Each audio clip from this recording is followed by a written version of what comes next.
হুমায়ূন আহমেদের নীল অপরাজিতা উপন্যাসের জগতে আবার সবাইকে স্বাগত। আমরা এই অসাধারণ লেখাটার গভীরে ডুব দিচ্ছি আজের দ্বিতীয় পর্ব। হ্যাঁ, আগের পর্বে আমরা যেখানে শেষ করেছিলাম মনে আছে নিশ্চয়ই। শওকত সাহেব রওনা দিচ্ছেন এক দূর গাঁয়ের দিকে। ঠিক, এক অদ্ভুত কবি বজলুর রহমানের মুখে শুনেছিলেন এক দারুণ জায়গার কথা। কিছুটা দ্বিধা নিয়েই বেরিয়ে পড়েছিলেন। একদম। বজলুর রহমানের বর্ণনাটা তো ছিল মানে যাকে বলে একেবারে ছবির মতো।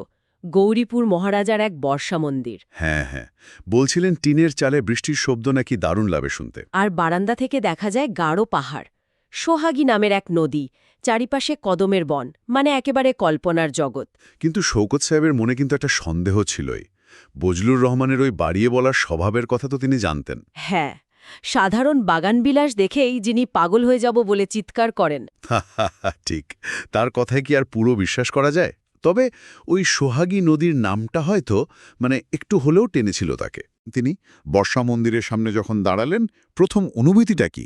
যা ভয় পাচ্ছিলেন সেটাই তো। একদম বজলুর রহমানের ওই রংচঙে বর্ণনার সাথে বাস্তবের কোনো মিলই নেই। কিরকম দেখলেন? আরে, পুরনো ভীষণ জরাজীর্ণ একটা দোতলা বাড়ি, দেখেই বোঝা যায় ছাদ ভেঙে গিয়েছিল একসময়। ও, পরে টিন লাগানো হয়েছে, বারান্দা একটা আছে অবশ্য, কিন্তু কিন্তু জায়গায় জায়গায় রেলিং ভাঙা, হাঁটাচলা করাও বেশ বিপজ্জনক। বৃষ্টির পানিতে পিছলে যাওয়ার ভয়। মানে একেবারে যাকে বলে ভগ্নদশা। এখানেই তাহলে তথ্যের বিকৃতিটা পরিষ্কার হয়ে গেল। হ্যাঁ, আর সেটা আরও স্পষ্ট হলো যখন বাড়ির তত্ত্বাবধায়ক মোফাজ্জল করিম সাহেব বজলুর রহমানের গল্প শুনে বেশ অবাক হলেন। তিনি কি বললেন? বাড়িটা মহারাজা নয়? মোটেই না। বললেন ওটা তার দাদার তৈরি। একসময় অবস্থা ভালো ছিল, কিন্তু পরে অপঘাতে মারা যান তিনি। পরিবারের অবস্থাও আর আগের মতো নেই। আহারে, আর কদমবন, সেটা কি হলো? কদমবন তো দূরস্থান, বাড়ির সামনে নাকি এককালে একটা কদম গাছ ছিল বটে। ছিল, মানে এখন নেই? না, সেটাও নাকি বছর 3 আগে বজ্রপাতে মারা গেছে। কি কাণ্ড! আর সবচেয়ে মজার ব্যাপার হলো সোহাগী নদীটা। হ্যাঁ হ্যাঁ, ওটার কি হলো? নামটা তো বেশ রোম্যান্টিক শোনায়। সেটার তো কোনো নামই নেই আসলে। বলেন কি? হ্যাঁ, স্থানীয়রা নাকি স্রেফ ছোট গাং বলে ডাকে। বজলুর রহমান নিজেই ট্রেনে তুলে দেওয়ার সময় একটু অপ্রস্তুত হয়েই স্বীকার করেছিলেন। যে সোহাগী নামটা তার নিজের দেওয়া। ঠিক তাই। যদিও শেষ পর্যন্ত তিনি নাকি এটাও বলেছিলেন যে নামটা বাদ দিলে বাকি সব সত্যি। বজলুর রহমানের কথা আর কি বলবো, কিন্তু এই যে এত বড় একটা ধাক্কা খেলেন শওকত সাহেব, মানে এতখানি বাস্তবতার মুখোমুখি হলেন, তার প্রতিক্রিয়াটা কেমন ছিল? এটাই লক্ষ্য করার মতো। তিনি কিন্তু হতাশ হলেও একদম ভেঙে পড়লেন না, বা চলেও যেতে চাইলেন না। বরং বেশ শান্তভাবেই নিলেন ব্যাপারটা। হ্যাঁ, বেশ নির্লিপ্তভাবে। যখন শুনলেন দোতলার একটা ঘর তার জন্য গোছানো আছে, বললেন ঠিক আছে, তাতেই হবে। কিন্তু তার আচরণে শুরু থেকেই কেমন যেন একটা দূরত্ব। দূরত্ব বজায় রাখার চেষ্টা, তাই না? একদম। প্রথমেই করিম সাহেবকে বললেন একজন বাবুর্চি লাগবে, খরচ তিনি দেবেন। বজলুর রহমান বলে রেখেছিলেন। উনি তো তাই বললেন, যদিও চিঠিতে নাকি এর কোনো উল্লেখ ছিল না। তারপর ধরুন করিম সাহেব যখন রাতের খাবারের নেমন্ত্রণ করলেন, যেখানে হেডমাস্টার আর ওসি সাহেবও থাকার কথা ছিল। হ্যাঁ, তিনি সরাসরি না করে দিলেন। বললেন নিচে নামবেন না, খাবারটা যেন ঘরেই পাঠিয়ে দেওয়া হয়। এটা কি শুধুই তার অন্তর্মুখী স্বভাব, নাকি বজলুর রহমানের উপর যে রাগটা জমেছিল সেটারও একটা প্রকাশ? দুটোই হতে পারে। হয়তো বজলুর রহমানের ওই ফুলিয়ে ফাঁপিয়ে বলা কথায় যে প্রত্যাশা তৈরি হয়েছিল, সেটা এভাবে ভেঙে যাওয়ায় তিনি বাইরের জগৎ থেকে একটু গুটিয়ে নিতে চাইলেন। নিজের মতো করে থাকতে চাইলেন। এমনকি ওসি সাহেব সাহিত্য ভালোবাসেন শুনেও দেখা করতে চাইলেন না। বললেন অন্য কোনো সময় হবে। শুধু চাইলেন 1 কাপ চা, একটু বেশি চিনি দিয়ে। এই ব্যবহারটা কিন্তু স্থানীয়দের যে সরল আতিথেয়তা, হুম। তার সাথে একটা স্পষ্ট বৈপরীত্য তৈরি করে, তাই না? ঠিক। কিন্তু দেখুন, দিনের বেলায় এই যে হতাশা, নিজেকে গুটিয়ে নেওয়ার চেষ্টা, রাতের বেলাতেই আবার একটা অদ্ভুত পরিবর্তন এলো। কি রকম? সেই ভাঙা বারান্দাতেই বসেছিলেন তিনি। বৃষ্টি থেমে যাওয়ার পর পরিষ্কার আকাশ। হ্যাঁ। এত তারা ফুটেছে যা তিনি ঢাকায় কখনো দেখেননি। আর তার থেকেও বেশি মুগ্ধ হলেন হাজার হাজার জোনাকি দেখে। জোনাকি? বাহ! হ্যাঁ, ঝাঁক বেঁধে উড়ে যাচ্ছে। দৃশ্যটা তাকে এতটাই নাড়া দিল যে তার মনে হলো বজলুর রহমানের মতোই চেঁচিয়ে বলতে ইচ্ছে করছে, পাগল হয়ে যাব। কি আশ্চর্য যে মানুষটা কিছুক্ষণ আগে এত বিরক্ত ছিলেন, তিনি আবার রাতের এই নিস্তব্ধতা, এই জোনাকির আলোয় মুগ্ধ হচ্ছেন। এটাই হয়তো পরিবেশের নিজস্ব মায়া, নিজস্ব শক্তি, যা শুরুতে হতাশাজনক ছিল, সেই ভাঙাচোরা বাড়ি, বিবর্ণ চারপাশ, সেটাই রাতের অন্ধকারে চাঁদের আলোয় অন্য রূপে ধরা দিচ্ছে। এমনকি ব্যাঙের ডাক পর্যন্ত নেই। এটাও একটা অদ্ভুত নীরবতা তৈরি করেছে। করিম সাহেব তো এতে বেশ লজ্জিত হয়েছিলেন। কিন্তু শৌকত সাহেবের কাছে হয়তো এই অস্বাভাবিক নীরবতাটাই অন্যরকম ভালো লাগছে। প্রত্যাশার বাইরে এই যে অপ্রত্যাশিত সৌন্দর্য, এই নির্জনতা, এটাই হয়তো তাকে টানতে শুরু করেছে। নীরবতারও যে একটা ভাষা আছে, সেটা তিনি হয়তো অনুভব করতে শুরু করলেন। ঠিক। শৌকত সাহেব যখন নিজেকে এই দূরত্বের আবরণে মুড়ে নিচ্ছেন, ঠিক সেই সময়েই গল্পে আরেকজনের প্রবেশ ঘটছে।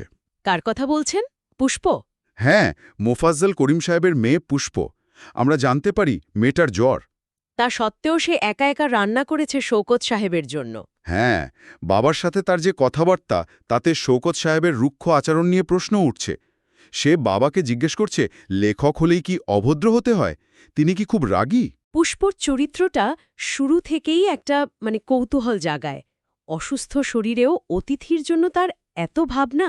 শৌকত সাহেব সম্পর্কে তার সরল প্রশ্নগুলো অলস কি না? আবার তাকে খাবার দিতে যাওয়ার জন্য তারই ছোট ছোট প্রস্তুতি।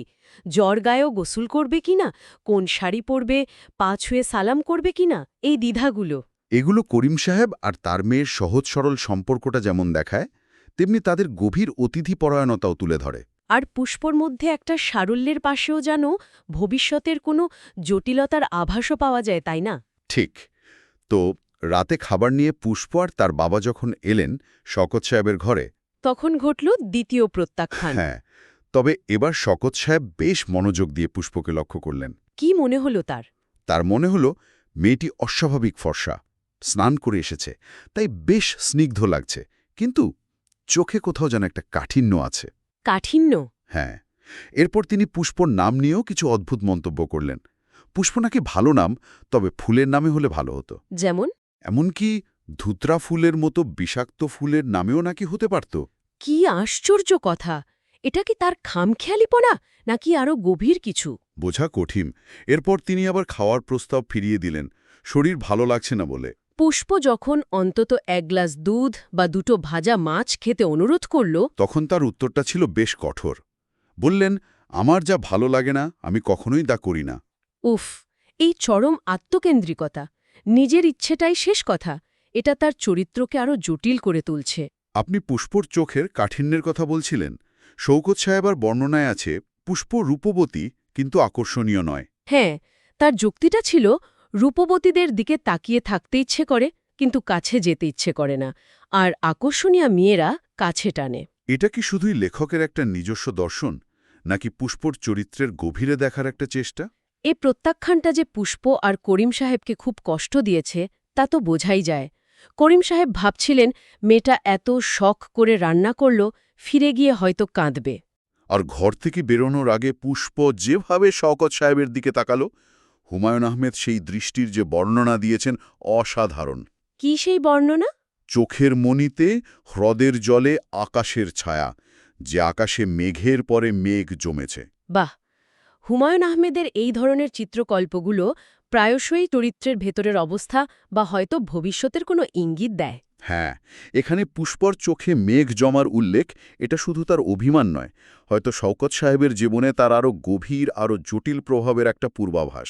একটা 17-18 বছরের মেয়ের সরল দৃষ্টিতে মেঘ জমে ওঠা, এটা সত্যিই তাৎপর্যপূর্ণ। এরপর শওকত সাহেব নিজের ঘরে ফিরলেন, এবং আশ্চর্যের ব্যাপার হলো এই ঘরটা তার বেশ পছন্দ হয়ে গেল। তাই নাকি? এত কিছুর পর? হ্যাঁ, হলঘরের মতো বিশাল ঘর, দুপাশে বড় বড় জানলা, আকাশ দেখা যায়। পুরনো দিনের কালো খাটে ন্যাপথলিনের একটা পরিচিত গন্ধ। পুরনো বাড়ির গন্ধ। আর মশা নেই বলে মশানিও টাঙানো হয়নি। এটা তাকে অনেকদিন পর একটা মুক্তির অনুভূতি দিল। টেবিল ল্যাম্পের আলোয় দেয়ালে যে ছায়া পড়ছে, সেটাও তার ভালো লাগছে। কেমন যেন রহস্যময় মনে হচ্ছে। এই নির্জন পুরনো পরিবেশে তিনি তখন কি করলেন? তার স্ত্রী রেনু যে বইগুলো গুছিয়ে দিয়েছিলেন তার ভেতর থেকে একটা বিশেষ বই বের করলেন, অষ্টাঙ্গ সংগ্রহ। আয়ুর্বেদ শাস্ত্রের বই, প্রাচীন গ্রন্থ। হ্যাঁ, বেশ পুরনো আর প্রামাণ্য একটা বই। আধুনিক জীবনের এত কোলাহল থেকে দূরে এই প্রাচীন পরিবেশে বসে আয়ুর্বেদের নিয়মকানুন পড়া দৃশ্যটা কেমন যেন অন্য সময়ের মনে হয়। ঠিক, সময়ের বাইরের একটা জগৎ। বইটা একটু উল্টাতে উল্টাতে তিনি পান খাওয়ার কিছু অদ্ভুত নিয়মকানুন দেখে বেশ মজাই পেলেন। কী রকম নিয়ম? মানে কখন কোন অনুপাতে সুপারি, খয়ের বা চুন মেশাতে হবে, পানের কোন অংশটা বাদ দিতে হবে, কারণ তাতে নাকি ব্যাধি হয়, আয়ুক্ষয় হয়, এমনকি পাপও হয়। দারুণ তো। এই ছোট ছোট জিনিসগুলো, ওই নাকথালিনের গন্ধ, টেবিল ল্যাম্পের আলো, মশারি না থাকা আর এই প্রাচীন বইটা সব মিলিয়ে গল্পের পরিবেশ আর শওকত সাহেবের যে নির্জনতার খোঁজ তার সাথে কেমন যেন মিলেমিশে যাচ্ছে। একদম, ওই পরিবেশে এই ধরনের একটা বই পড়াটা যেন আরও বেশি অর্থবহ হয়ে উঠছে। আধুনিক যুক্তির বাইরে অন্য এক জগতের নিয়মকানুন, যা হয়তো শওকত সাহেবের তখনকার মানসিক অবস্থার সাথে কোথাও গিয়ে মিল খুঁজে পাচ্ছে। নতুন জায়গায় এলে শওকত সাহেবের সাধারণত ঘুম আসে না, আর তিনি এটা নিয়ে খুশি ছিলেন যে জেগে থেকে অনেক কিছু ভাবতে পারবেন। কিন্তু সেদিন যা তার নিজের কাছেও খুব অবাক লাগল, তিনি খুব দ্রুত ঘুমিয়ে পড়লেন এবং একটা অত্যন্ত অদ্ভুত, খুব স্পষ্ট একটা স্বপ্ন দেখলেন। স্বপ্ন? এখানেই কি তাহলে গল্পের পরের মোচড়টা লুকিয়ে আছে? কি দেখলেন স্বপ্নে? স্বপ্নে তিনি দেখলেন তিনি ওই ঘরেই, ওই খাটেই শুয়ে আছেন। তার মন খুব খারাপ, বুকের ভেতরটা কেমন যেন কষ্ট হচ্ছে। এমন সময় দরজা খুলে হারিকেন হাতে ঘরে ঢুকল পুষ্পা। পুষ্পা? স্বপ্নেও? হ্যাঁ, কিন্তু স্বপ্নে পুষ্পকে ঠিক কিশোরী মেয়ের মতো লাগছে না, কেমন যেন বউ বউ দেখাচ্ছে। বইয়ের মতো? হ্যাঁ, সে হারিকেনটা টেবিলে রাখল, তারপর সরাসরি শওকত সাহেবকে তুমি বলে সম্বোধন করল। তুমি সম্বোধন? এটা তো সত্যিই খুব অপ্রত্যাশিত, বেশ অন্তরঙ্গ শোনায়। বাস্তবে সেই দূরত্বটা যেন নেই। একদম, শুধু তাই নয়, পুষ্প খুব স্বাভাবিকভাবে খাটে পা ঝুলিয়ে বসে পড়ল, তারপর প্রায় অভিমানের সুরে বলল, আচ্ছা শোন, তুমি এত ভুল কথা বলো কেন? ভুল কথা? কি ভুল বলেছেন তিনি? শওকত সাহেব স্বপ্নেই খুব অবাক হয়ে জিজ্ঞেস করলেন, তিনি কি ভুল বলেছেন? পুষ্প তখন দিনের বেলায় বলা তারই কথার প্রসঙ্গ টেনে বলল। ওই ধুত্রা ফুল নিয়ে? হ্যাঁ, বলল, ধুত্রা ফুল বুঝি বিষাক্ত? মোটেই বিষাক্ত নয়, ধুত্রার ফল বিষাক্ত, বুঝলেন জনাব? বুঝলেন জনাব বলে তাকে চ্যালেঞ্জ করছে। হ্যাঁ, আর এই বুঝলেন জনাব বলে সে হাসতে লাগল, পা দোলাতে লাগল। শওকত সাহেব স্বপ্নে একেবারে বিহবল হয়ে গেলেন। কে এই মেয়ে? কি হচ্ছে এসব? এই স্বপ্নটা, এটা নিঃসন্দেহে খুব গুরুত্বপূর্ণ। পুষ্পুর এই অচেনা রূপ, এই আত্মবিশ্বাস, প্রায় স্ত্রীর মতো আচরণ। শওকত সাহেবের প্রতি তার এই অন্তরঙ্গতা, এমনকি তার ভুল ধরিয়ে দেওয়ার মতো সাহস, এগুলো কি শুধুই স্বপ্নের অবাস্তব খেলা, নাকি এর গভীরে শওকত সাহেবের অবচেতন মনের কোনো ইচ্ছে বা হয়তো ভয়? অথবা এই নির্জন পরিবেশ, এই নতুন জায়গা, এই পুষ্প নামের মেয়েটি তার মনে এতটাই গভীর ছাপ ফেলছে যে তার স্বপ্নে এমনভাবে বেরিয়ে আসছে। সেটাও হতে পারে, হয়তো পরিবেশটাই তার মনের উপর কোনো প্রভাব ফেলছে। কারণ এরপরই তার ঘুম ভেঙে গেল। দেখলেন সবে ভোরের আলো ফুটছে, বাইরে অজস্র পাখির ডাক শোনা যাচ্ছে। স্বপ্ন আর বাস্তবের একটা আবছা আলো আধারিতে এসে তাহলে শেষ হলো এই পর্বের ঘটনা। হ্যাঁ, তাহলে এই পর্বে আমরা দেখলাম বজলুর রহমানের রং চড়ানো বর্ণনা দিয়ে যে যাত্রা শুরু হয়েছিল, তা ময়নাতলার এই ভাঙাচোরা বাড়ি আর তার অদ্ভুত নীরবতায় এসে একেবারে অন্যদিকে মোড় নিল। শওকত সাহেবের হিসেব করা প্রত্যাশাগুলো হয়তো পূরণ হল না, কিন্তু এই অপ্রত্যাশিত অযাচিত পরিবেশটাই তাকে অন্যভাবে টানছে। তার যে নির্জনতা প্রীতি, নিজেকে গুটিয়ে রাখার চেষ্টা, সেটা একদিকে স্থানীয় আতিথেয়তার সঙ্গে একটা সংঘাত তৈরি করছে। আবার অন্যদিকে সেই নির্জনতাই রাতের অন্ধকারে তার কাছে খুব মায়াময় হয়ে উঠছে। আর এই সবকিছুর মধ্যেই মঞ্চে প্রবেশ করেছে পুষ্পা, যে শুধু বাস্তবে শওকত সাহেবের আচরণের শিকার বা তার পর্যবেক্ষণের বিষয় নয়, বরং স্বপ্নেও হানা দিচ্ছে, একেবারে অন্য রূপে, প্রায় যেন এক প্রতিদ্বন্দ্বী হিসেবে। এই পর্বটা আমাদের ভাবায়, তাই না, যে আমাদের আগের ধারণা বা প্রত্যাশাগুলো আমাদের অভিজ্ঞতাকে কতটা নিয়ন্ত্রণ করে। আর অপ্রত্যাশিত জায়গায়, এমনকি অবহেলিত ভাঙাচোরা পরিবেশেও কি সৌন্দর্য খুঁজে পাওয়া সম্ভব, বা কোনো গভীর অর্থ? মনে হচ্ছে এই নীরব বাড়ি আর তার চরিত্রদের ঘিরে রহস্য আরও ঘনীভূত হচ্ছে। তো মোটেই বিষাক্ত নয়, ধুতরার ফল বিষাক্ত, বুঝলেন জনাব?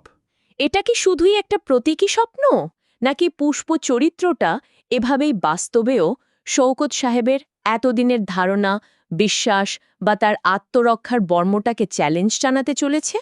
এই প্রশ্নগুলো নিয়েই শেষ করছি আজকের আলোচনা। দেখা যাক পরের পর্বে এই রহস্যের জট কিছুটা খোলে কিনা। অবশ্যই, অপেক্ষা থাকবে